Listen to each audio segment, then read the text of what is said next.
సంక్రాంతి టైంలో మొన్న 1వ తేదీ నుంచి తీసుకుంటే ఇప్పటికీ 1800 కోట్ల మద్యం ఏరులై పారించడం జరిగింది.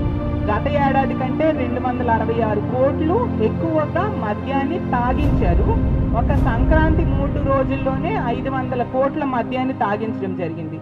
అంటే ఎంత దారుణంగా మద్యం ఏరులై పారేట్టుగా, బెల్ట్ షాప్స్ విచ్చలవిడిగా పెట్టేట్టుగా వీళ్ళు ప్రోత్సహించారు, వీళ్ళు ముడుపులు తీసుకొని అనే విషయం ఈ లెక్కలు బట్టి మనకు స్పష్టమవుతూ ఉండే పరిస్థితి. దీనికి కారణం ఏంటి? ఇంత ఎక్కువ మద్యం అమ్ముడుపోవడానికి, ప్రజలు తాగడానికి కారణం ఏంటి అంటే మీరు అడ్డుకోకపోయిన బెల్ట్ షాప్స్.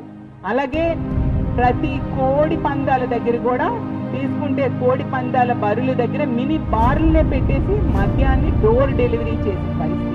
ఈ ఎక్కడా కూడా మీరు అడ్డుకోకపోవడం వల్ల ఈ విధంగా మద్యం ఏరులై ప్రజలతో తాగించే పరిస్థితి మనందరము కూడా చూసాము.